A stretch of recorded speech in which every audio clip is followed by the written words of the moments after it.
Все, кто следит за фигурным катанием в России, знают, что у нас есть два основных центра притяжения. Это Москва и Санкт-Петербург.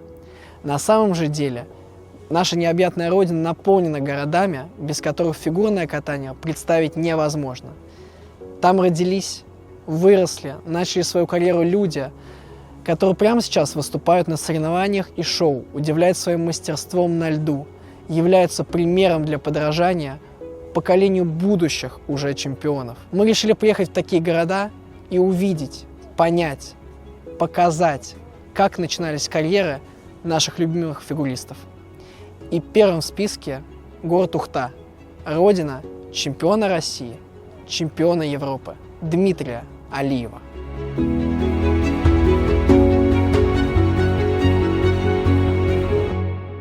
Наверное, почему я и научился сальто прыгать, потому что здесь на гаражах у нас был свой такой паркур. Если я назову название сериала, который я смотрел в детстве, мне кажется, меня закошмарят. Первая девчонка, там, с ней, там, знаешь, жались плечиком к плечику вот за этими рамками. Детский, юношеский максимализм, когда ты даже не понимаешь, почему вы деретесь, вам просто надо... Вы энергию, да, вы взглядами сошлись, типа, чё, давай, и понеслась. Хочу сказать сразу, что Димка был реальный пацан.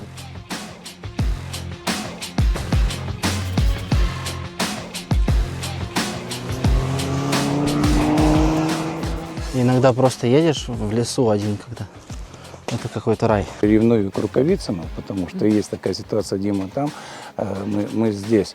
Пришел к родителям и сказал о том, что меня какой-то дяденька позвал на тренировку по фигурному катанию на таком-то, таком-то озере. Имитировали прыжочки, какие-то веточки были, и я пытался макушечкой достать до веточки. У тренера был блокнот, в котором он записывал все мои прыжки, и около 20 тысяч прыжков я сделал просто, когда мы вот ходили. В парке? Да.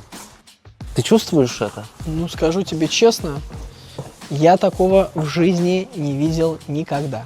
Тут просто холодырка. Минус 25, минус 30 мы катались в шапках.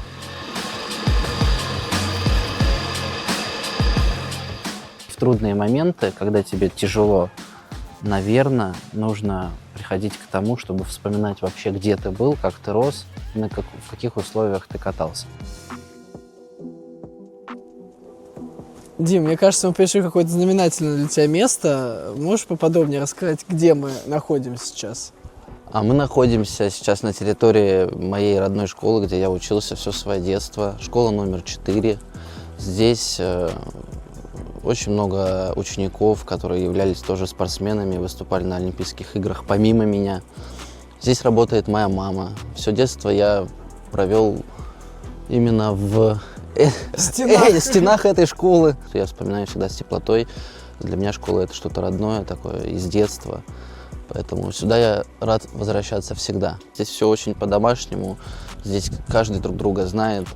В этом районе, где мы находимся, это немного домов, люди гуляют своими коллективами, потом идут, грубо говоря, в школу учатся. У тебя папа работает буквально, как я понимаю, в соседнем здании? Да, буквально, ну сколько тут, 50 метров, наверное, да, и там уже папа работает, и там все детство я провел со школы я бежал на тренировку туда сразу. В школу, но спортивную? Да, в спортивную школу, а с той тренировки я уже ехал на каток кататься. Сколько ты здесь учился? Я учился здесь с 1 по 7 или по 8 класс. Немножко я отучился в Санкт-Петербурге, потому что переводился в связи с тем, что там надо было кататься и удобнее посещать школу. Но произошли накладки, и пришлось вернуться для сдачи ЕГЭ и прочих экзаменов в родную школу, где меня приняли, пошли и сделали шаг навстречу. Собственно говоря, за что им тоже благодарен. И здесь каждый учитель — это хорошие знакомые моей семьи, поэтому они готовы были всегда меня поддержать в каком-то направлении. Когда началась спортивная карьера, школа меня поддерживала. Всегда звонили учителя, поздравляли, писали еще тогда. В различных социальных сетях учителя регистрировались и специально следили и писали свои пожелания. Я держал с ними какую-то некую связь. Это мой класс, который с 1 по 4, вот эта начальная школа. Мы здесь все время проводили, на переменах проводили время как раз-таки напротив своих окон, потому что там была дверь, которая открывалась, и нас контролировали. Учительница делала эксперимент с фантиком, точнее, на примере показывала, что можно сжать фантик от конфеты, такой, как из фольги, который сделан, мятый. и положить его в землю на какое-то расстояние, закопать, там, сантиметров 20-30. И, например, через лет 5 прийти, если четко его выкопать, посмотреть, то он будет совершенно ровный. И кто-то у нас проверял, может быть, там не через 5 лет, но там через 3 года мы вспоминали, приходили и действительно смотрели, что он выпрямляется. Это было для меня в детстве как Открытие. это вообще, да, ну что-то волшебное, знаешь, что, как. Но это природная сила, мне кажется, она свое делает. Наверное, почему я и научился сальто прыгать, потому что здесь на гаражах у нас был свой такой паркур, так назовем, знаешь, вот этот детский. Да. Вот, и мы здесь бегали, прыгали все время с этих гаражей, ну, занимались ерундой, баловались. Собственно говоря, что и делает каждый человек в детстве.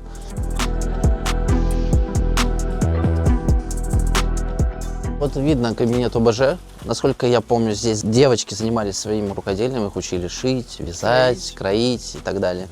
Да, он немножко находится вне зоны школы, но мне кажется, это было связано с тем, что, возможно, не хватало, может быть, классов и так далее. Но, насколько я знаю, сейчас школа достаточно в хорошем состоянии, и как бы все урегулировалось. Теперь не приходится идти в какие-то другие помещения, чтобы заниматься какими-то предметами. Здесь мы еще точно помню, что проходили продленку. После школы, если задавали там какое-то домашнее задание, я, напомню, на час оставался, чтобы сделать... Его здесь, а не да, дома. не дома, потому что у меня потом одна тренировка, затем еще одна тренировка, и я приходил уже разбитый, мне хотелось просто полежать, посмотреть какой-нибудь сериал и отдохнуть. Нежели мультики. Нет, я просто, если я назову название сериала, который я смотрел в детстве, мне кажется, меня закошмарят.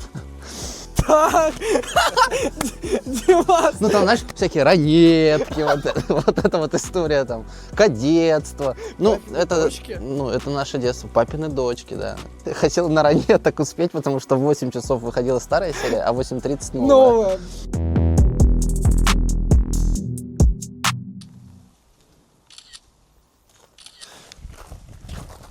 Мне просто безумно понравились цвета, и я бы, может, картину бы такую нарисовал. Мы сейчас направляемся в спортзал на тренировку.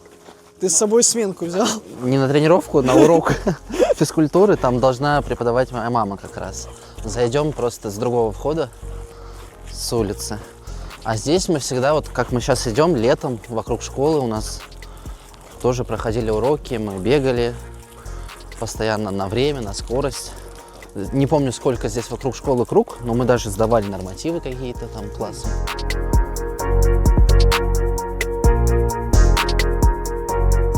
Проходи. Что, получается, мы пришли в зал. В хоромы, да. Мое самое любимое место в школе на самом деле. Вот у меня как раз-таки мамуля моя преподает, не знаю какой класс, но мне кажется, я бы хотел, чтобы у меня преподавателем физкультуры была моя мама. Было бы очень интересно поучиться у нее. Я когда спросил перед съемками, какой был любимый предмет у Димы в школе, не задумываясь, первым он мне сказал физкультура, поэтому... Да, спорт я люблю, но ты как бы со мной много где и в каких видах спорта уже попробовал. И везде я проигрывал. Нет, в одном мы... Оба хороши. Да, оба хороши. Во всех остальных, что бы это ни было, бильярд без шансов, волейбол без шансов, чуть лучше, но также без шансов. Что Баскетбол, больше? Баскетбол без шансов, Футбол, наверное. футбол. Хоккей. Не пробовали еще. Не пробовали.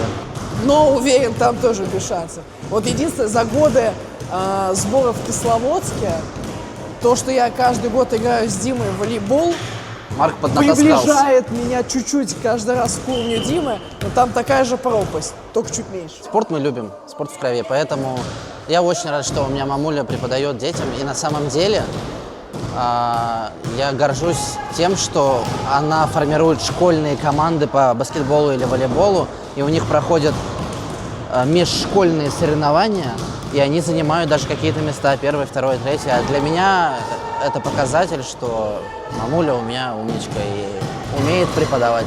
Вся семья спортивная, поэтому, наверное, приучила меня мама, папа к развитию в спорте. У меня всегда есть стремление добиться какого-то результата именно в спортивной деятельности. Мне нравится просто пробовать что-то новое. Например, в Counter-Strike. Да, вот правда, да. Пас!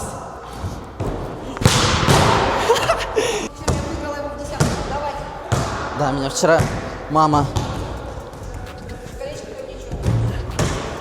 Я думал, что Дима учился у вас в классе, но он рассказал, что вы не пересеклись в школе, что вы работали до того, как он учился, и после. А вот если вы пересеклись, какую бы оценку вы бы ставили Дмитрию? Ну, он вообще, в принципе, разносторонний мальчик такой был. То есть взять баскетбольный мячик, взять футбольный мячик, он владел всеми вот этими играми. У него очень хорошая была координация, ну, она, видимо, врожденная у него. То есть за что бы он ни брался, он всегда добивался своей цели. То есть если это мяч футбольный, то он стоял, забивал мяч в ворота, бежал, ловил этот мячик, вот, потом бежал обратно, опять забивал в ворота и бежал, опять ловил этот мячик. То есть у него было такое, научиться максимально упражнения делать, добиваться как бы вот своей цели, чтобы именно профессионально, ну, на таком уровне играть. Также было с баскетболом и с волейболом, но уроки он всегда посещал. Ну, а оценку-то какую ты? 5, конечно, 5. Чем бы мы ни занимались, вот какой вид спорта мы бы ни брали, Дима всегда, можно сказать, учит остальных, как правильно играть. Мы всегда, он приезжает, мы в десяточку играем с ним, ну, как бы, кто лучше сыграет. То есть, ну, у нас баскетбол, да, любим очень. Если это волейбол, то, ну, это редко. Теннис, мама. Теннис настольный, ну, да. Я это точно у нас... знаю, что в спортивном плане мама может быть прям отличным компаньоном в плане того, если я хочу поиграть на хорошем уровне с кем-то против кого-то, то есть мы играем... то можно брать маму смело, потому что она тоже так же... Ну, я тоже во всем умею играть. Теперь мне еще больше понятно, почему Дима нас всех делает в любой игре. Мы даже на лыжах соревнуемся, да, бывает, приезжает. Ну, сейчас мама уже чуть-чуть, конечно, я мощью беру своей, но она очень технично бегала. Я техникой, да, беру, техника. Мастер Я спорта, харизма. поэтому... И русской душой. И русской душой.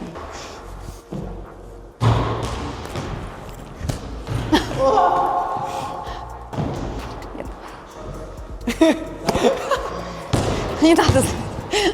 Тима, на защите не могу. Ну еще раз давай, я подыграю. Выше ручки. Вот. Еще. Леброн Джеймс не попал в финальном матче. Ладно, ну я тогда на историю, наверное, пойду. Молодец!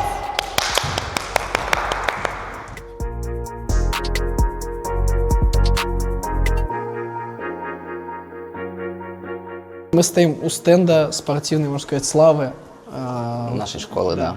И вот я очень рад, на самом деле, что школа показывает ребятам, детишкам именно тех людей, которые здесь представлены, их награды, школьные какие-то победы, возможно, командные мероприятия. Из такого вот, что я вижу здесь, например, Эдуард Захаров, да, мастер спорта международного класса по боксу, участник Олимпийских игр. Лайков Вячеслав, мастер спорта, участник Олимпийских игр 2010 года. Мама моя любимая, это гордость нашей школы, как здесь написано, мастер спорта России по полиатлону. Волженцев Станислав, он в 2014 году выступал на Олимпийских играх. И также я вот Дмитрий Алиев в 2018 году. Ну, был, да, есть такое. Как-то ездил на Олимпийские игры. Лучший спортсмен республики Коми. Трижды. Вижу февраль 2018, да? Да. Да, да. Ну, это, кстати, наверное, после Олимпийских Ну игр. да, получается, да, случилось. за Олимпийские игры. Наверное. Ну и я смотрю, лучший спортсмен 16-го. Да, наверное, это юниор-чемпионат мира, я тогда какой-нибудь выиграл. И тогда, ну, видимо, в республике Коми тогда это был самый какой-то титулованный результат. Вот там вход в школу, и первое, что я увидел, это, как я уже сказал Диме, некая иконичная фотография с чемпионата Европы победного. Да, на самом деле фотография успешная, и мне кажется, для людей, которые в 8 утра приходят в школу, как будто с добрым утром, ребята. До 8 утра Да, вы ты готовы? чересчур довольный. Вы готовы к учебе? А если нет, то посмотрите вот на эту фотографию.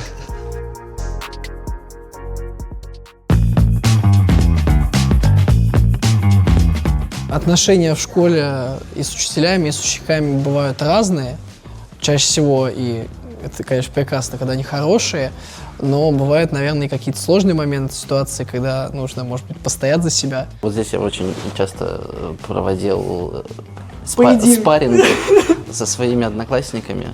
Но это интересное время. И в то же время я помню это место, вот мы сейчас долго стояли, я вспомнил, как у меня там первая девчонка, там мы с ней, там, знаешь, жались плечиком к плечику вот за этими рамками. Такие достаточно теплые воспоминания как раз перед столовой, когда формируется очередь. У тебя либо ты с кем-то в конфликте находишься, либо ты... наоборот, в либо теплых ты, чувствах. Да, с девчонкой жамкаешься. Дрались мы постоянно из-за того, что какие-то такие легкие закуски в плане того, что закусились там по поводу, не знаю, там, типа очереди в столовую или вот, ну вот этот детский юношеский максимализм, когда ты даже не понимаешь, почему вы деретесь, вам просто надо. Вы взглядами, энергию, да, типа, вы взглядами сошлись, типа, чё, давай, и понеслась. Пойдем, может, глянем? Так, типа, пройдем. Это столовая. Тут всегда накрыто, видишь? Очень вкусно. Димас, ты какой компот будешь? Я? Абрикос. Мы не будем так. Спасибо большое. Да мы не Спасибо. голодны, нормально все нормально. Спасибо большое. Ну, может, подснимем потом, когда придем, может быть, проголодаемся и придем покушаем у вас. Спасибо большое. Спасибо большое. Кормят бесплатно. Представляете, бесплатно кормят. Заработали.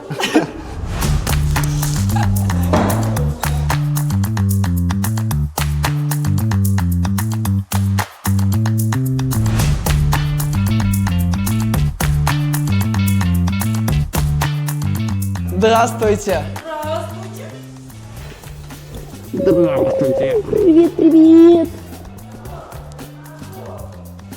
Князь Андрей на батарее Тушина. Ты у меня как не придешь, вечно война и мир. Это мой любимый учитель, Ирина Ивановна Серебрянская. Русский язык, литературу вела. Да. Всегда рад ее видеть. И она меня, мне кажется, всегда рада видеть. Он сидел вот здесь вот у меня, на предпоследней партии. Бывало крайне редко, потому что все время находился где-то на сборах. Когда приезжал, на следующий день он был уже у меня дома. Я ему наливала тарелку супа. Мы обедали и начинали делать, собственно говоря, все быстро изучать русский язык. Мальчишка такой был достаточно резвый, вот. Но ему здесь около доски очень сильно доставалось, он бывало прямо вот со слезами на глазах. Когда-то был такой момент, когда приехал, а мы учили гимн России, а он не знал. А дальше я его вызвала и сказала: пока не выучишь, из класса не выйдешь. И он стоял здесь, учил и сказал: будешь потом говорить мне спасибо, когда будешь стоять на пьедестале, будешь петь и будешь знать этот гимн. Очень много рисовал, сочинял мне здесь стихи. Я здесь очень много сочинял, на самом деле, и иногда просто какие-то свои мысли преобразовывал в стихотворение. Иногда, когда Ирина Ивановна ставила задачу там сделать именно свое стихотворение, но мне казалось, что у меня неплохо получается. Мне вот прям всегда это вот нравилось. Веселил потом ребят, у него и юморных очень много было, он же вообще такой был, этот повес-то еще тот, вот, поэтому, Он да. остался. Одним словом, мальчишка такой был достаточно интересный, но доставалось, я такая очень строгая. Вот. А сейчас мы, конечно, совершенно по-другому с ним общаемся. Очень много сейчас литературного творчества перешло на лед. И я безумно этому рада.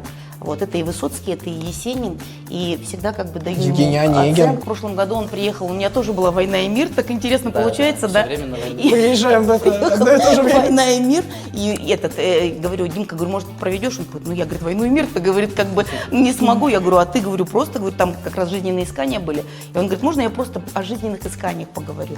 И вот целый урок без подготовки с 10 классом провел. Кстати, да, это было, я даже... Забыла, а я-то помню. Это такой достаточно для меня новый экспириенс был, но мне кажется, я справился. Очень даже справился. Очень много было вопросов, ребята задавали, и такая вот, действительно, живая была беседа, дискуссия, да. Так что вот опять «Война и мир».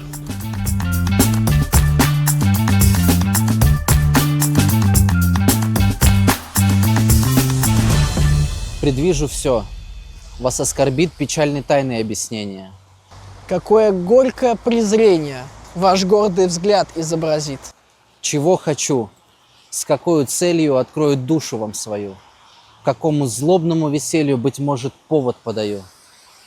Случайно вас, когда-то встретя, в вас искру нежности заметя, я и поверить не посмел. Привычки милой не до входу, свою постылую свободу я потерять не захотел.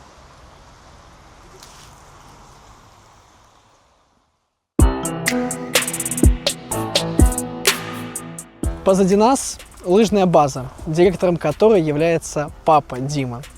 Здесь мы будем кататься на лыжах, правильно? Ну, я бы хотел, чтобы мы вышли, попробовали. Ты бы испытал на себе то, чем я занимался. Я знаю, что ты занимался, по-моему, горными, да? Да. Горными лыжами. Но спортивные, беговые лыжи немножко другая история. И, может быть, познакомишься как раз-таки впервые, да, для себя, наверное. Я пару раз в жизни стоял на беговых лыжах, но это было очень давно, поэтому мне явно понадобится персональный урок от Дмитрия Алиева. Ну, я надеюсь, тоже вспомню, как это все делается, потому что сам давно не катался, но Уверен, что ноги помнят. И я уверен, что у тебя тоже получится, поэтому давай попробуем. Пойдем. Вот так ставлю? Да, ты должен как бы ее продавить, раскрыть, вот она должна упасть, Я понял, в чем. канавка там такая. И защелкнуть. Вот. Это правая, да. Это единственное пока, что я сообразил. Можешь мне объяснить? Я ставлю правую палку, я какой ногой толкаю? Сейчас я бы просто тебе посоветовал бы почувствовать лыжи просто классическим, опираясь на руки немножко, ровно ноги. Сейчас мы идем чисто на одних руках. Немножко забьются потом. Да. Но это нормально. Ты же сам решил снимать такие влоги. Самое главное, как бы у тебя должен быть упор на руки. Я вот как будто могу вот так вот зафиксироваться. Остается только протолкнуть себя.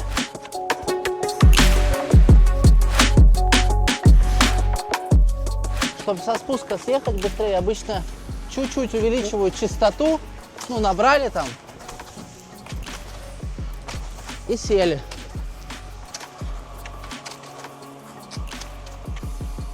Так руки? Да, и еще прям садись глубже, глубже.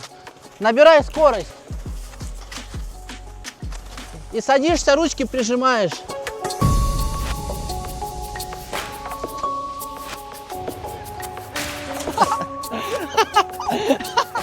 Нормально. Братан, поверь мне, это нормально. Я так падал на стартах, на гонках много раз. Но суть правильная. Ты можешь, в принципе, вот одними ногами перебирать. Елочку такую. Да, вниз не смотри. Немножко, чуть-чуть перед собой. И сразу пошел в горочку работать.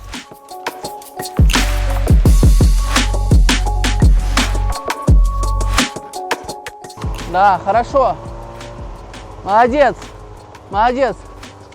Все то же самое на спуске, да? Не раздвигай в этой стойке ноги, а то они будут разъезжаться, и все, ты... Я развалюсь, понятно. Да. Если чувствуешь, что, ну, типа, падаешь, хотя, мне кажется, ты не упадешь, все через попу.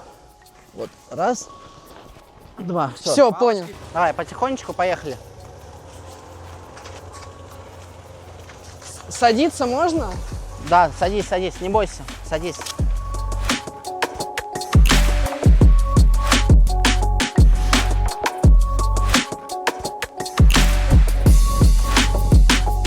Можем попробовать на каждый шаг. Вот как ты делал елочку, только здесь вот Только с палками вниз. толкнулся, проехал, поднес. Толкнулся, проехал, поднес. Да, да, подносишь, толчок подносишь. Когда ты находишься на одной ноге, ты сильно переносишь вес тела? Я полностью на ней стою. На ней стоишь? Я прям стою на ней, потом у меня идет упор в палке. Упор, да? Мне же потому что руками тоже толкаться, не только ногами. И здесь отсюда я прям делаю движение вот такое вот. Ручки увереннее, прям палки ставь, да.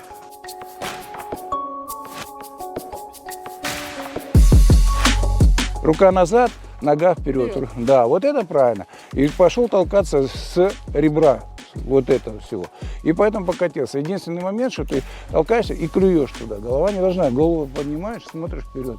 Подбородком на подъеме поднимаешь себе. Помогаешь подниматься. Вот видишь, он палками толкается за бедро. За бедро. Кистью, видишь? За бедро. А ты здесь раз и бросил ее, ну, поцеловал. А нужно раз дотолкнуть. Тяжело. Ничего, выход на подъеме.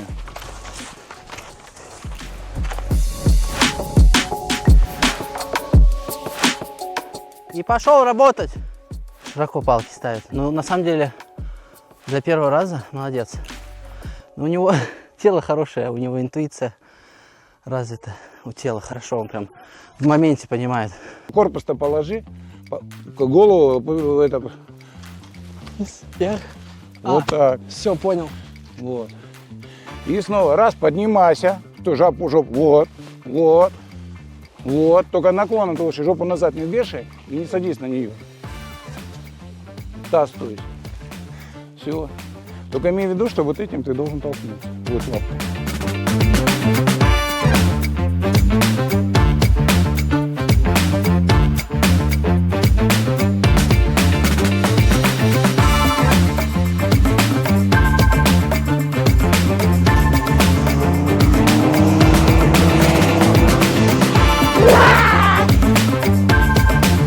Малорик, Малорик, Малорик!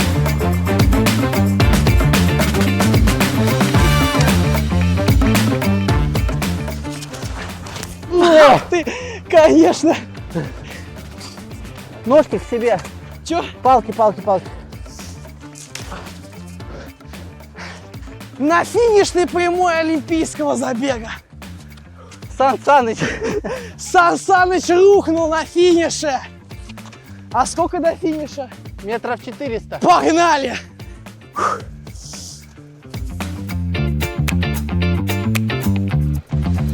Ну чё, братишка?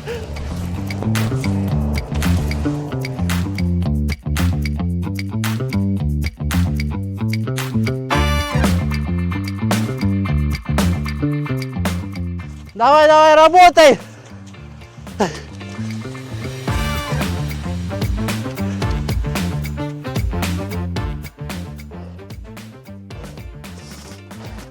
Я не устал. Это просто расстройство, что пропустил, конечно, финиш. А так уверенно шел всю дистанцию. Шел за золотом, за победой. Но досадное падение на финишной прямой заставит меня еще 4 года оставаться в этом виде спорта. К следующим Олимпийским играм буду готовиться. Ты молодец. Спасибо. Для первого раза вообще прям хорошо. Но все-таки гены, видимо, чуть-чуть сказываются. Ну тебе понравилось? Мне очень понравилось. Я еще хочу.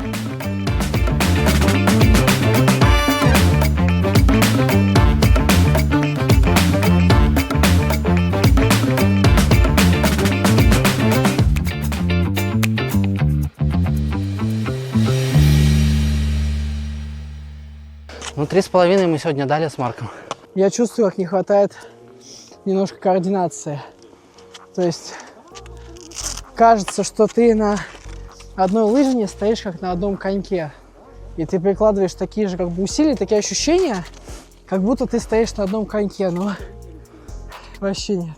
Но... Начинает сильно клинить, и нужно учиться чуть по-другому. Не хватает вот именно координации, когда я ускоряюсь, я начинаю чуть сбиваться пока. Ну вот когда ты научишься потихонечку, например, кататься, потом будешь просто в наслаждении ехать, не думать о технике. И иногда просто едешь в лесу один, когда это какой-то рай. Я знаю, что вы непосредственно связаны со всеми зимними видами спорта, но в первую очередь все-таки с лыжами. Как вы отнеслись к тому, что у Димы карьера сложилась в фигурном катании, а не в лыжах? Если бы он остался в лыжах, то он бы был в лыжах тоже нормальным гонщиком. Какого бы роста достиг, не знаю, но мастером спорта бы стал точно, однозначно. Но в фигурном катании ему привел любовь его первый тренер, который Вячеслав Евгеньевич Максимов. Он как за сыном, за ним. Мне было немножечко ревниво иногда. Так сейчас я ревную к Рукавицыну, потому что есть такая ситуация, Дима там, мы здесь. Но когда доверяешь человеку целиком полностью, то понимаешь, что он находится в пределе. Видно, что толковый тренер учил его правильным движением. А все остальное, говорит, у него получится. То есть у него он быстро схватывает и быстро все получается. Он катался на лыжах и на коньках. Евгений говорит, давай я собой возьму в Бобров, попробуем там что-то там сделать, все покатаемся на хорошем искусственном льду. Ну, пожалуйста, ну, свозил оттуда, приехал, Дима в восторге, начал там ездить, еще вот такой маленький. Пока приезжал сюда, одевал лыжи. Если в 4 классе он выиграл республику среди шестиклассников, то есть на год старше, это уже о чем-то говорило, то есть в лыжах там и так далее. Вот. Но фигурное катание, когда начались прыжки, ему больше импонировали вот это фигурное катание. У него получилось, что получилось, вы сами знаете. Дим, это было твое решение только сосредоточиться на фигурном катании? Или это было какое-то коллективное решение внутри семьи? Нет, это было по итогу, наверное. Тут настолько не было какого-то решения, что это реально вот можно отнести к какому-то судьбоносному. Вот так резко перевернулось. Я еще маму спрашивал такой вопрос. Говорю, мама, можно на Олимпийских играх выступать, на одних Олимпийских играх выступать и по лыжным гонкам, по фигурному катанию? Да, но, конечно, это все на самом деле нереально, потому что профессиональный спорт требует больших вложений в одно русло.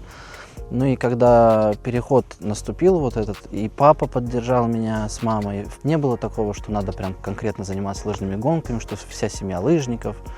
Просто это переросло постепенно в русло фигурного катания, и когда начало получаться, уже год прошел, уже застолбились в этом виде спорта. Но к лыжам я всегда, мне они снились, я иногда во сне гонки бегаю. У меня от них огромный азарт, потому что я любил массовые масс-старты, и вот эта резня, которая происходит, заруба на трассе, меня всегда закаляло какой-то внутри характер. И оттуда пришло очень много в фигурное катание, именно каких-то вот... Психологических моментов. Да. Он уехал когда туда, в 13 лет у нас уже лыжи закончились, он катался в год 1 раз, и вот и сейчас 12 лет прошло, он не забыл ни одно движение, продолжает движение, и по технике выполнения, как нужно выполнять упражнения, он тебе подсказывает правильно. То есть со стороны я наблюдаю, я рад за то, что он может обучить любого начинающего к лыжному спорту.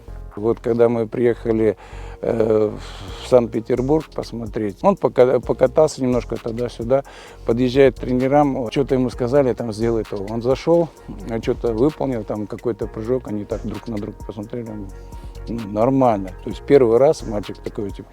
Потом еще немножко покатался, еще какой-то элемент они его просили сделать, он опять они так раз, говорит, нормально. И после первой тренировки, когда мы позанимали, они сказали, нам нужно для просмотра минимум 3 дня. Вот. Я говорю, Дима, выдержишь? Он, постараюсь.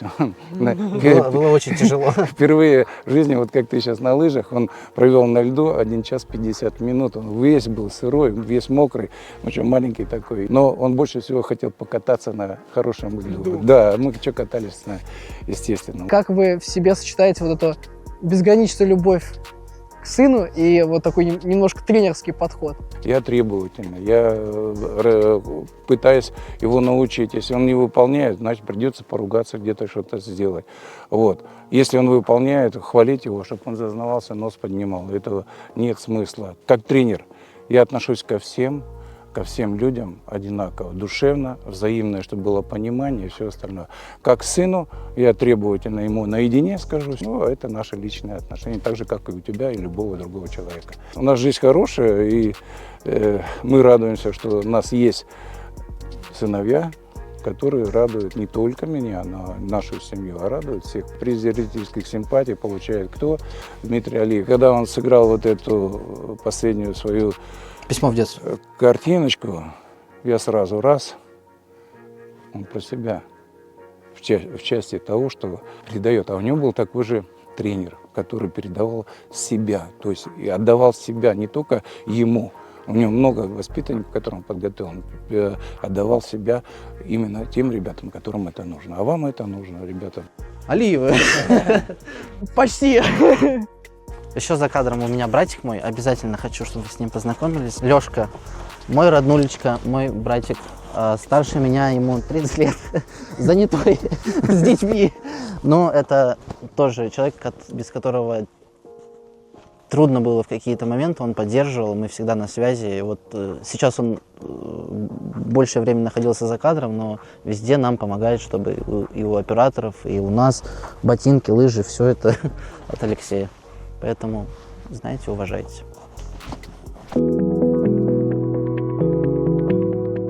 Марк, сейчас мы находимся возле моего детского сада, там, где я провел все свое детство, и именно отсюда у меня одни из самых теплых, ярких детских воспоминаний, поэтому я предлагаю тебе пройти вовнутрь и посмотреть, как там. Нас там ждут, кстати. Ой, отлично. С удовольствием. Пойдем.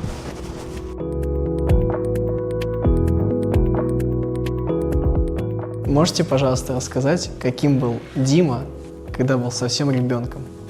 Совсем кнопочкой вообще. Это был он обычным мальчишкой. Обычный мальчишка, такой же, как и все. Мог и пошалить, побаловаться, но все как-то было у него в меру. Не знаю, я не припомню, чтобы когда-то он что-то такое сверхъестественное сотворил. Нет, как все мальчишки. Но он всегда был трудяжка. Он с самого детства был работяга. Его даже тренер, самый вот первый тренер, Вячеслав Евгеньевич, ага, мужчина. вот, он приходил и забирал его отсюда, из детского сада. И у него воспитательница Наталья Николаевна, она так переживала за него, что он так устает, бедный, он еле доползал до подушки. И она как-то тренеру сказала, она говорит, вы не могли бы как-то немножко нагрузки уменьшить Диме? Он так устает, он только вот доползает до подушки, так жалко мальчишку. Он ей тогда сказал, говорит, вы что? Какие нагрузки уменьшить? Это будущий Плющенко растет, а вы хотите, чтобы я ему уменьшил нагрузки? Были видны какие-то спортивные задатки? Спортивный, да, конечно, это же из семьи Алиевых. Как у него не может быть спортивных задатков? Он уже тогда у нас, он, по-моему, в старшей группе, ты уже участвовал тогда в лыжных гонках, которые проходили тогда на нефтянике у Да, нас. 100%. Вот, Я он уж тогда тогда бегал. уже бежал. Самый маленький, он же ростиком всегда был невысокого. И среди вот этих подготовишек он вообще был такой карапуз маленький. Но чух-чух-чух, он, по-моему, тогда в десятку лучших вошел. Сохранились у нас фотографии, где на физкультурно-познавательном занятии. Да, мы изучаем тут, Да, свой организм. знакомимся с телом. Это в этом зале как раз. Да, это здесь. Это как раз вот это вот место, где это было. Вот, держи-ка. Вот, это тоже из той же серии, с того же занятия. Язык изучаем, что такое язык, что им можно делать. Да. Вот. А это как раз вот в бассейне. Учится прыгать с бортика. Я, кстати, вот это очень ярко вспомнил. До этого момента я не помнил. А вот благодаря фотографии я Вот. прям ярко вспомнил, что это было видишь, и что я как переживал хорошо. тогда. Это бассейн наш, вот этот напротив Ледового дворца, и маленькая зона для детей, которая... Мгм. Да. Малая ванна. Да. Приятно мне здесь находиться, потому что, на самом деле редко я посещал детский сад, все время там приездом и каким-то вот таким вот сумбурным днем даже не забежать было. Но благодаря Первому каналу вновь все реализовывается и мечты сбываются. И я бы, конечно, хотел как можно чаще приезжать и посещать. Ну и двери же открыты. Конечно, мы же всегда тебя ждем. Во-первых, да, я здесь прошел все свое детство. Во-вторых, это первый детский сад вообще в городе Ухта, да, ему Да. 70 лет. Да. И здорово, что до сих пор он Работает. да, функционирует. И здесь детишки постепенно вырастают и находят какую-то жизнь для себя дальше. Я понимаю, что это такой труд огромный, чтобы вот так вот кататься. Я вспоминаю, как вот Димка тогда еще, когда в ангаре, ты нас тогда приглашал, Наталью Николаевну, меня, и мы приходили с ней, там холодно было, они показывали какую-то сказку тогда. И это, по-моему, было его первое выступление тогда. И вот он маленький такой, там катался, упадет, встанет, опять побежал. Такой. И мы прям так переживали, смотрели вот за каждым его шагом, следили, что он делает. А сейчас, когда ты смотришь, что он вытворяет на сцене, и вот я уже писала в комментариях, там, чем старше ты становишься, чем, видимо, жизненный опыт у тебя становится богаче, тем и выступления твои все лучше и лучше Обретают становятся. новые краски. Ты такой артистичный сейчас. Это просто, я вот смотрю и любуюсь на тебя. Спасибо вам огромное. Спасибо большое. Мне очень приятно. Спасибо.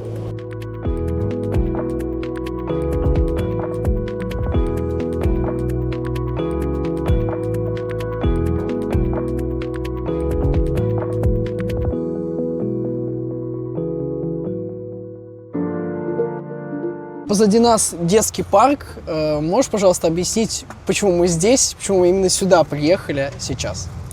Ну, именно через этот детский парк я всегда проходил, когда меня забирал тренер с детского сада. Мы шли через детский парк на тренировки в ангар.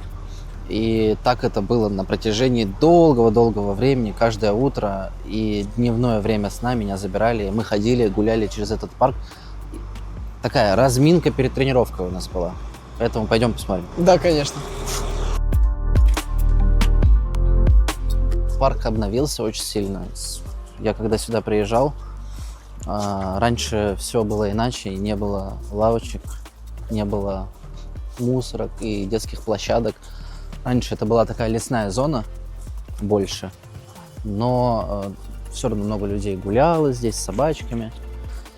И, конечно, сейчас не так, как хотелось бы, потому что мы приехали не в сезон. Обычно зимой здесь просто потрясающе. Я тебе рассказывал вот эти пушистые сугробы из снега.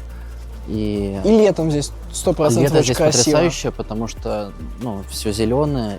Много времени здесь проводил. Здесь соревнования проходили по кроссу, ограждали как бы лентами, люди бегали. Здесь мы все время с тренером, когда шли из детского сада, имитировали прыжочки. Он говорит, давай, типа, надо разминаться перед тренировкой. И мы напрыгивали. Тут, может быть, не в этой зоне, но какие-то веточки были.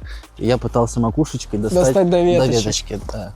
И на самом деле у тренера был блокнот, в котором он записывал все мои прыжки. Он ставил, палочки. И около 20 тысяч прыжков я сделал просто, когда мы ходили. В парке? Да. Это фантастика. Да. Это он мне показывал года 4 назад. Когда ты приезжал сюда? И я удивился. Я не знал, что он это делает. И когда спустя годы открываешь вот эту книжку, в которой, в принципе, видно такой дневник, по которому ты жил. И это даже очень внутренне цепляет. Вот мы сейчас справа, там, это Дом культуры был раньше. Ага. Сейчас не знаю, что там. Возможно, он же и остался просто в какой-то такой новой форме. Для меня прям Очень хорошо выглядит. Да, вот выглядит так издалека. интересно. Вот сейчас мы даже проходили детскую площадку. Я такой даже в Москве не видел. Она такая очень интересная конструкция металлическая сделана. Ну, слава Красиво. богу, что, как бы, знаешь, город, хоть, может быть, и медленно где-то, но потихонечку преобразовывался.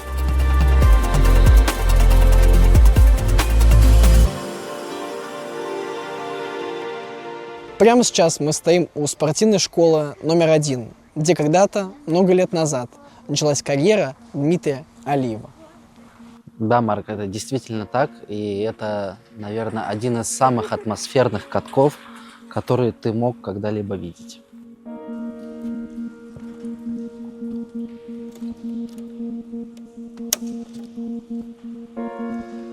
Давайте послушаем мой первый каток.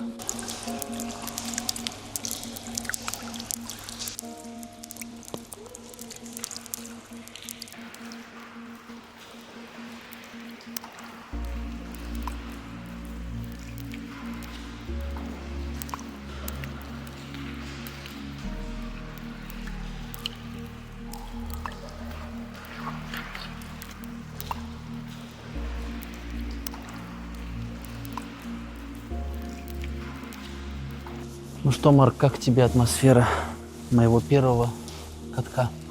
Ты чувствуешь это? Ну, скажу тебе честно, я такого в жизни не видел никогда. Даже скажи. так, я никогда даже не слышал. Свежо. Свежо. Так как ты у меня в гостях, делай первый шаг на этот лед. Благодарю. То есть, получается, маленький шаг для человека и большой шаг для человечества. Да. Испытай это на себе.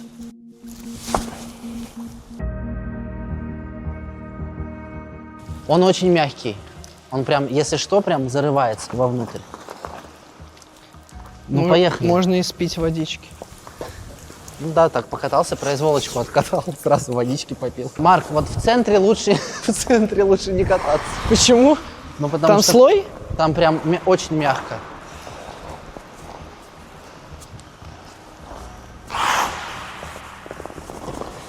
Да, я понял, о чем ты говоришь.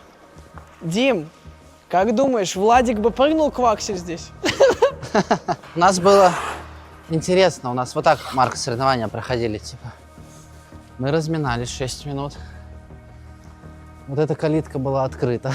Уходили туда. Кататься? И там просто катались, да, ждали своего выхода на лед.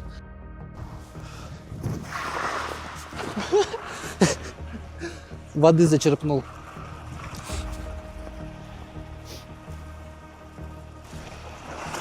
Вы это не можете прочувствовать через картинку. Как бы здесь не тепло. Здесь довольно прохладно сейчас. Но главное дело не в этом. Дело в том, что этот каток, он полностью неотапливаем. Соответственно, чем холоднее на улице, тем холоднее здесь. Температура снаружи и внутри здания, она абсолютно одинаковая. Да, поэтому то, что сейчас мы, еще как-то довольно легко одеты и кажется, как будто мы вышли на обычную тренировку, это просто следствие того, что мы снимаем это уже, по сути, в апреле. Вот. А так Боюсь тренировки проходили, да. да, минус 25, минус 30, мы катались в шапках. У меня самый первый костюм был, это 2 водолазки, шапка, звезда какая-то, черные штаны, на них еще одни черные штаны, и еще сверху шерстяные чехлы. Знаешь, вот чехлы, которые на ботинок, только они шерстяные, из теплого носка. Вырезалась пятка, и просто на ботинок одевали вот так, такие носки. В таких условиях мы тренировались, катались, соревновались. Я не знал, что такое вообще бывает, правда. Как бы это ни звучало. На самом деле здесь такая история. Все это под контроль взял мой папа. Вот, и чтобы все здесь переделать, достаточно нужно много денег, прям много денег, провести там реконструкцию и так далее. К сожалению, такие реалии, как бы, не удалось ему это собственноручно сделать, поэтому решил город построить просто новый каток, а этот оставить. На самом деле, зимой очень выгодно, потому что многие детки, которые тренируются там, они иногда сюда приезжают. Здесь хоккеисты играют. Здесь, кстати, поляна канадская. Видишь, там такая маленькая достаточно. Да. Прям канатка. Фигуристы иногда приезжают, подкатываются. Да, условия тяжелые, но тем не менее есть на чем кататься.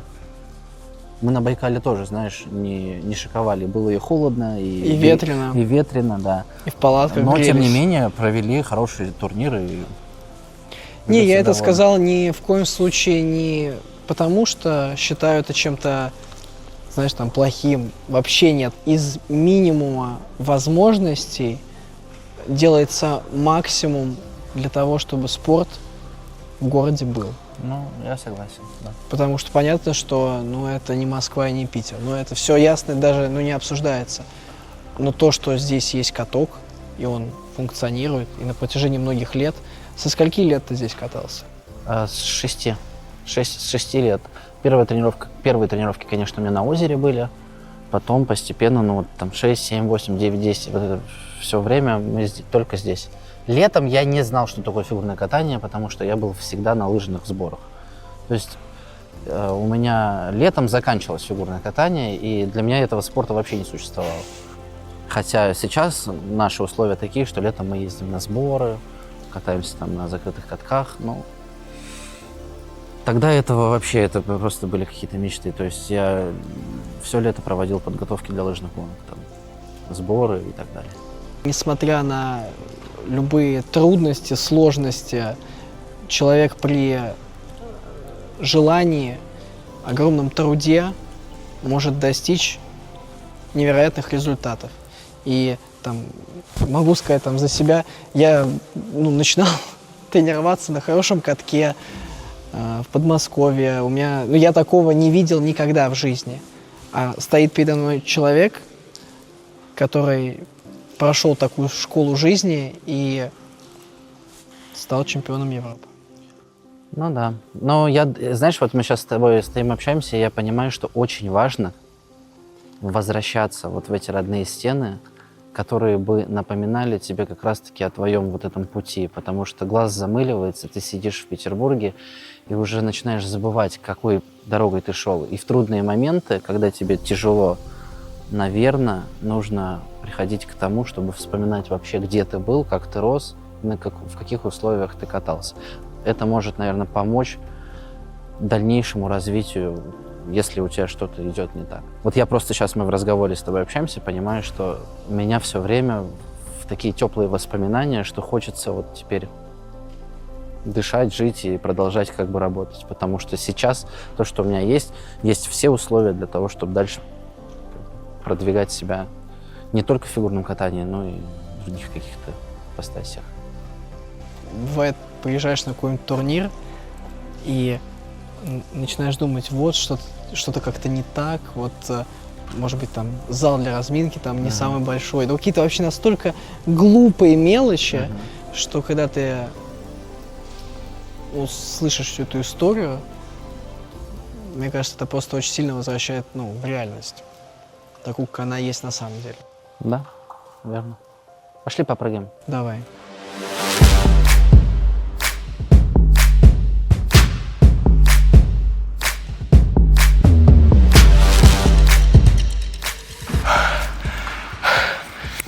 Тут просто холодырка. Особенно, когда падаешь в лужу. Всем советую. Ультрасложный элемент. Тройной сальто покорился, наконец-то. Мне кажется, я лет 10 не прыгал тройной аксель на этом видео.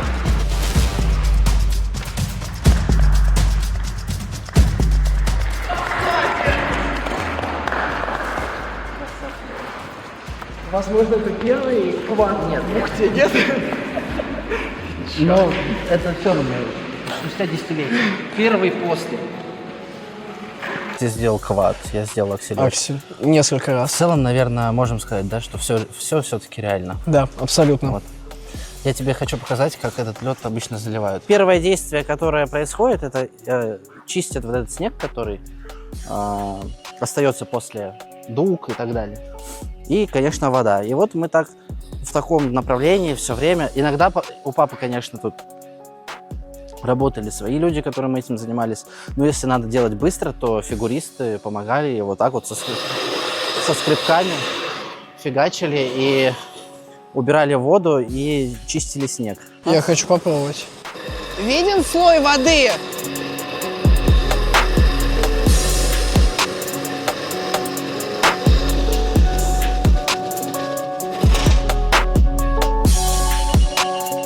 Ну, что я могу сказать? Ну, это жестко. Это заливочная машина наша. Вот это. Вот так лед заливают. В шланг попадает вода, естественно, оттуда. И все, и вода проходит, отсюда она разбрызгивает. А эта машина, ну, не машина, а эта тряпка, она как заливает воду. И вот так заливают воду. Только это делают медленно.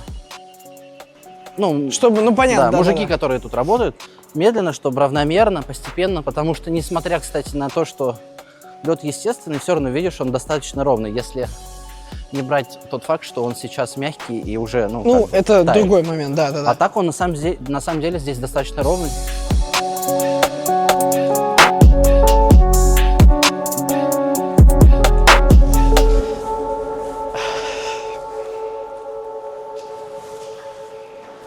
У меня нет слов. Насколько вот я перекладываю на себя, на то, как я тренировался в детстве, как тренируюсь. Ну, это мы в разных вообще галактиках находимся. То есть у меня там, я вот сейчас просто вспоминаю, ну, у меня были там какие-то моменты, что даже мы вчера обсуждали, там каждый день ездил по часу, по полтора на каток и столько же обратно. Ну и для меня это было, ну, каким-то таким обстоятельством, которое мне не очень нравилось, но каждый день я проходил через это, потому что хотел очень кататься. Но когда я вижу, как здесь, я понимаю, что мои какие-то обстоятельства, они ничтожны по сравнению с тем, через какие нюансы, какие сложности, какие просто кустарные предметы обихода, быта, можно сказать, ледового, проходят люди здесь.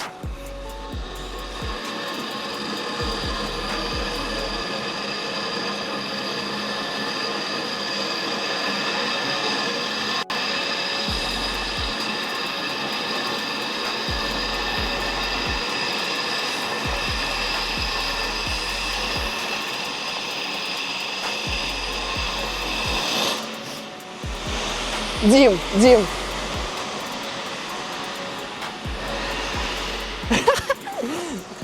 Мы полные волокуши.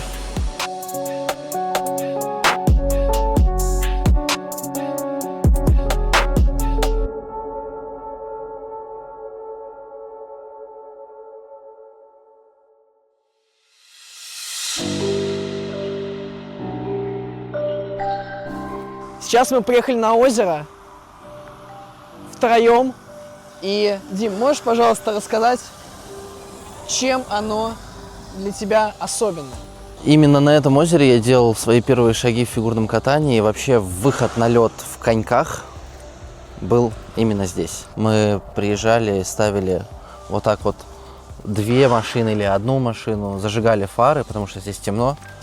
И по этим фарам мы чистили Какой-то фрагмент озера да, от снега. и уже катались, вот спускались и катались. Может здесь, может где-то в другой части, я уже не помню, но точно первые шаги именно здесь я начинал делать. То есть это еще до ангара? До ангара. Это вообще вся история начиналась именно здесь. Я не знал, что такое вообще фигурное катание. Мне кажется, я так и думал, что этот спорт как раз-таки на озерах проходит, знаешь, в детстве. На самом деле, если здесь сделать такой гладкий лед, да, вот прям хорошего качества, прям то можно все просторы, провести катайся. в следующем году открытие Ухты. Ты катался здесь один или, может быть, у вас была какая-то группа детей с друзьями какими-то? Нет, Вячеслав Евгеньевич меня когда заметил, привез меня сюда. Мы приехали, точнее, с мамой сюда, к нему на первую тренировку, и тогда как раз занимались еще у Вячеслава Евгеньевича Вовка Литвинцев и Андрюха Литвинцев. Они тоже начинали свой путь здесь вместе со мной, но потом они уехали в Москву. Это был какой-то такой достаточно короткий промежуток времени, но он был. Вообще Вячеслав Евгеньевич, он же меня заметил просто на улице. Я читал. Да, подошел ко мне и предложил: мальчик, давай приходи завтра в 6 вечера туда-то, туда-то. И я с этой информацией пришел к родителям и сказал о том, что меня какой-то дяденька позвал на тренировку по фигурному катанию на таком-то, таком-то озере, во столько-то, во столько-то. И мы приехали сюда, уже время было 6 вечера, темно, и никого не было. Ну, мы такие думаем, ну все, нас, видимо... Пошутили над тобой. Пошутили, да. Вот. И мы уже собирались уезжать, и видим, как подъезжает машина, зажженные фары. И это был как раз-таки Максимов Вячеслав Евгеньевич. Собственно говоря, с чего и начался мой путь, вот первая тренировка. Я первые шаги делал уже как-то достаточно уверенно. Я, по-моему, на первой тренировке уже делал перебежку вперед, но я не контролировал вообще ничего, потому что мы с крепками чистили лед, везде были сугробы, и я помню, как раза 2 или 3 я просто задним ходом в сугробы падал, потому что, ну, конечно, я неопытный, не знал, как что делается. Это еще хорошо, мне рассказывали, что я вообще со льда не вставал, когда первый раз попал на каток. Ну, может, тебе казалось, что это бассейн какой-нибудь, ты просто Нырял, пытался купался. плавать в коньках. Возможно. Но я смотрю, ты начал поуспешнее свою карьеру. Ну, как минимум, я начал в совершенно других, наверное, условиях, Да. нежели чем ты. Да, это факт. Но зато это природа, это такие природные условия, то, что дает тебе жизнь, и ты То есть у тебя пользуешься. была определенная подготовка к Байкалу, да? Да, да, Всё-таки да. чуть-чуть. Возможно, это Фора как-то... небольшая. Возможно, это как-то сыграло, да. Но здесь, на самом деле, красиво, я бы даже сказал, для того, чтобы покататься на коньках. Да не, классно. Тропами, сбитыми стопами.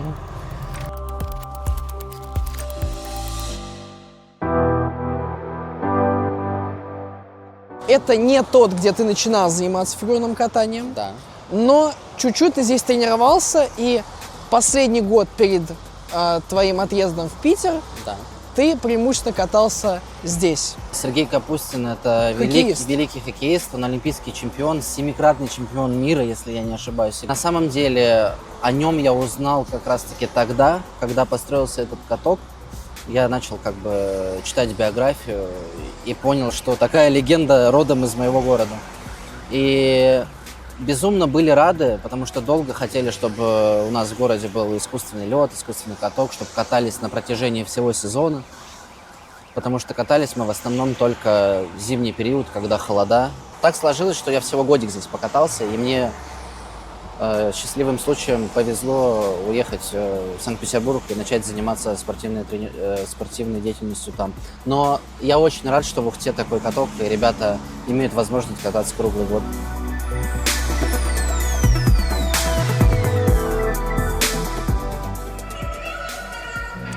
О, Маркел, выходи. Мне кажется, это в твоем стиле.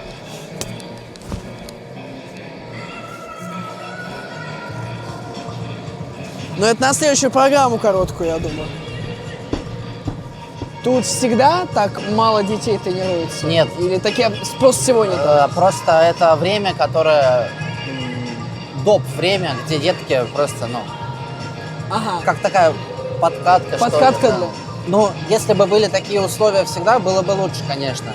Если прийти на основную тренировку детей посмотреть, там, конечно, очень много народу. Я вот вчера был. В таких условиях, нам бы, профессиональным спортсменам, было бы тяжело.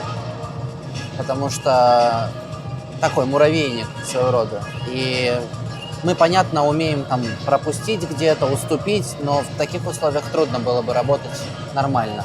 Но они помоложе, как бы, и все равно у них все элементы, они учат по кругу пока что, знаешь, может быть, им не надо столько много места, но, тем не менее, как бы, народу много. Это очень важный момент в моей жизни. Мне кажется, я года 3 не выходил на этот лед. Я когда приезжаю, обычно без коньков.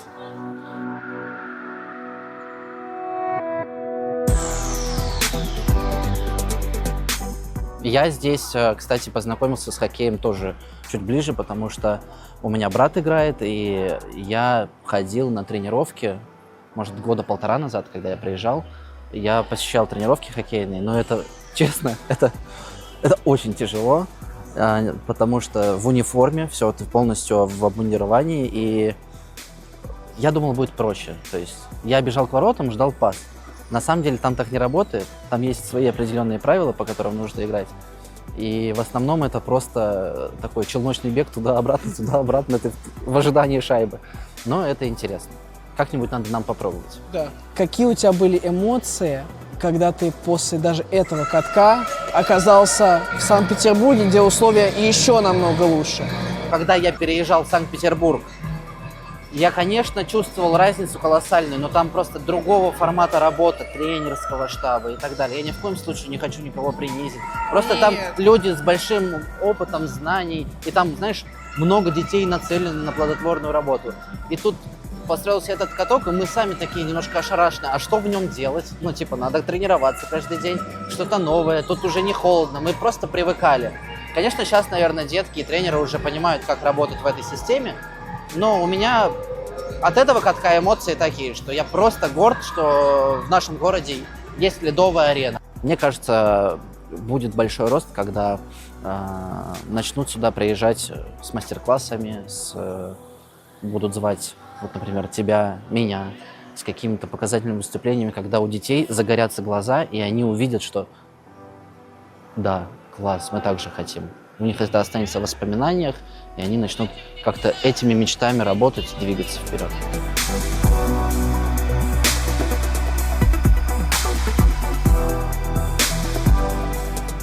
Каким был Дима в детстве?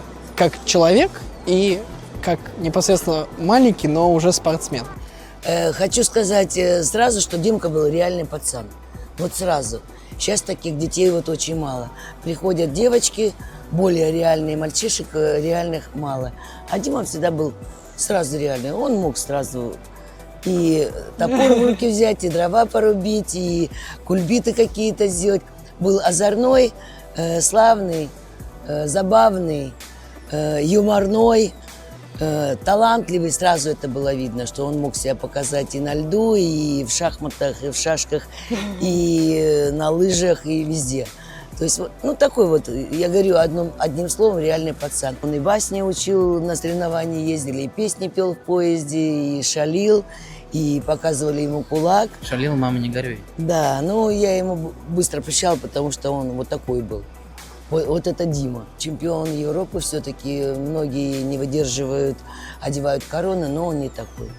С таким папой не побалуешь. Лидия Константиновна тоже вот сколько прощала мне моих каких-то детских, юношеских вот этих поблажек, которые я позволял себе, потому что я там и поскандалить мог, и поругаться, и так далее, но хватало терпения и пережевывать это все, и как бы проглатывать даже где-то, не замечать. Но мне кажется, мне очень повезло именно в плане в детстве с тренерами, потому что как раз таки они выстроили основу, по которой вот я двигался, именно базу, стержень какой-то.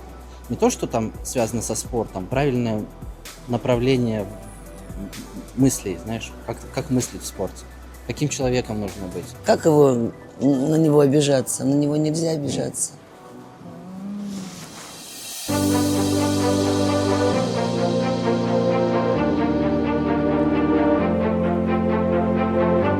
Мы сейчас находимся дома у Димы. Позади нас множество наград, медалей, кубков и каких-то знаковых предметов для Димы и его семьи. Мне кажется, нужно поподробнее рассмотреть, и я очень тебя прошу рассказать о них. Это дом не в том, в котором я жил. Я жил раньше в центре города, и мы ездили и на лыжную трассу. Все мое детство там, в центре города было. Но папа решил построить дом для хорошего времяпрепровождения в старости. Счастливой старости. Да, счастливой старости. Вот. И на самом деле я очень рад, что все это сохранилось, потому что когда получаем награды, обычно там маме отдавал все или еще что-то, куда-то, мне кажется, это все терялось. Но на самом деле вот родители молодцы, что все это сохранили.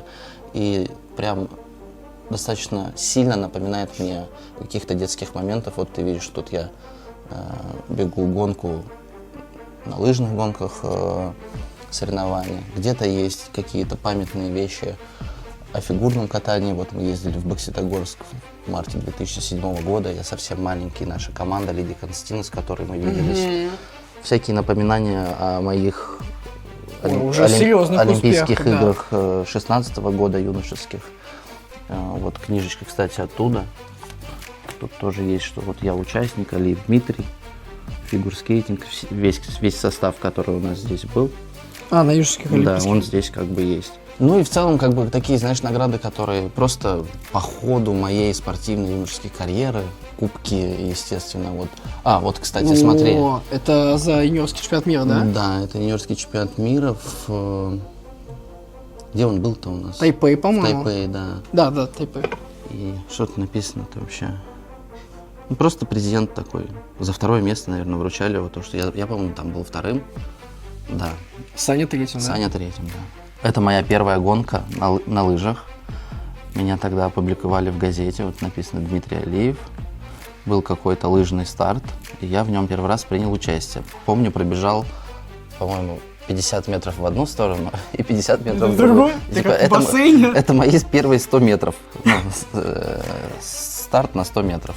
Это вот. Сколько тебе было? Мне Лет было 6? 3 года. 3 года? Да.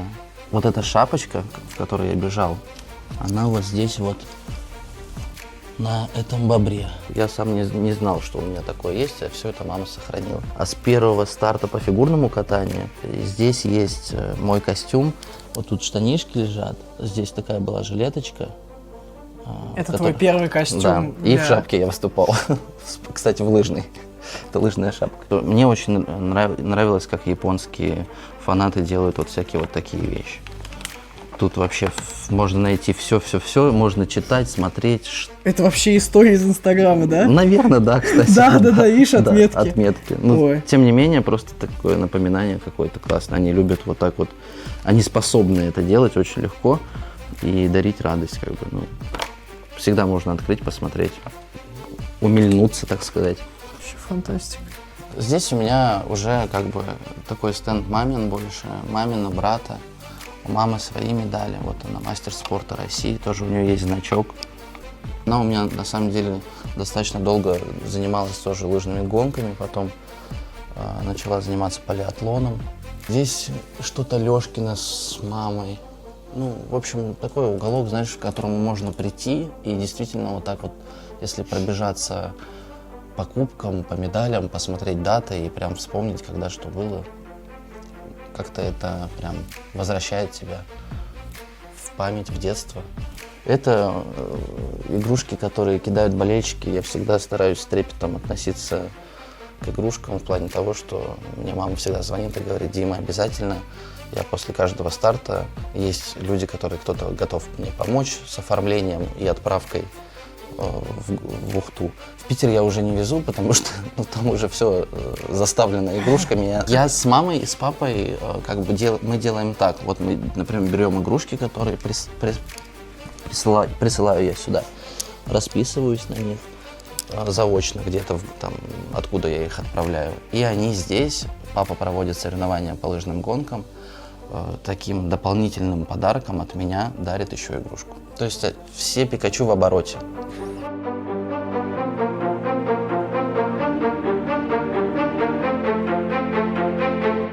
Наша поездка в Ухту подходит к своему логическому завершению. И мы возвращаемся к тому же месту, где мы начинали наши съемки. Это знаковое для Ухты место Голова Ленина. Особенно красиво оно выглядит ночью.